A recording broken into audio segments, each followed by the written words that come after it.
1 तारखेला 1 फेब्रुवारीला देशाचा अर्थसंकल्प सादर होणार आहे आणि त्याआधी आर्थिक सर्वेक्षण अहवाल सादर झालाय। ही बातमी महाराष्ट्रासाठी का महत्त्वाची, कारण महाराष्ट्रातल्या सध्या सुरू असलेल्या लाडकी बहीण योजनेवरती आर्थिक सर्वेक्षण अहवालामध्ये ताशेरे ओढण्यात आले। यासारख्या योजना राज्यांवरच्या महसुली तुटीचा बोजा वाढवतात असा उल्लेख या अहवालामध्ये करण्यात आलेला आहे। आर्थिक सर्वेक्षणातल्या उल्लेखानुसार महाराष्ट्रामध्ये रेव्हेन्यू सरप्लस पासून रेव्हेन्यू डेफिसिटकडे गेल्याचं महत्त्वाचं निरीक्षण नोंदवण्यात आलंय। महाराष्ट्रामध्ये 2024 सालापासून लाडकी बहीण योजना कार्यान्वित करण्यात आली। लाडकी बहीण योजनेअंतर्गत दर महिन्याला या योजनेच्या अंतर्गत येणाऱ्या महिलांना 1500 रुपयांचा लाभ दिला जातो। अशाच धर्तीवरच्या अनेक योजना देशाच्या विविध राज्यांमध्ये सुद्धा आपल्याला पाहायला मिळतात, पण अशा योजना राज्यांवरच्या महसुली तुटीचा बोजा वाढवतात हे महत्त्वाचं निरीक्षण आर्थिक सर्वेक्षण अहवालामध्ये नोंदवलं गेलंय। आपले प्रतिनिधी सोमेश कोलगे आपल्या सोबत आहे। सोमेश, लाडकी बहीण योजनेसंदर्भात एक प्रकारे ताशेरे कसे ओढले गेलेत?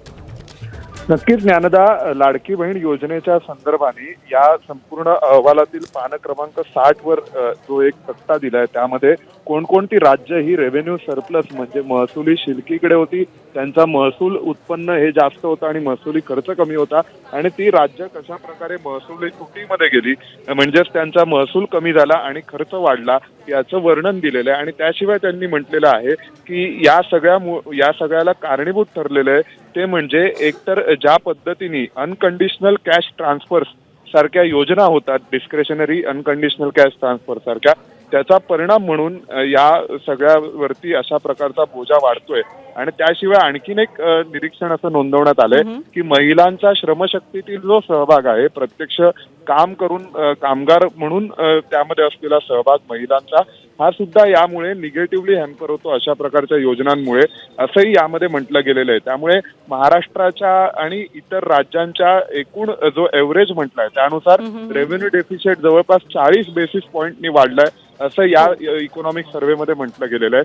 त्यामुळे अतिशय महत्त्वाचं निरीक्षण आहे। आणि त्याशिवाय महाराष्ट्रातील काही योजनांचं कौतुकही करण्यात आलंय। 2018 साली महाराष्ट्राने डिफेन्स मॅन्युफॅक्चरिंग संदर्भात MSME ला प्रोत्साहन देणारा एक फंड तयार केला होता, त्याचं कौतुक या सर्व्हेमध्ये करण्यात आलंय।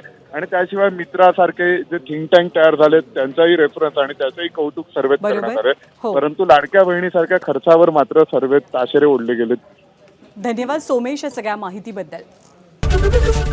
एबीपी माझा, उघडा डोळे बघा नीट।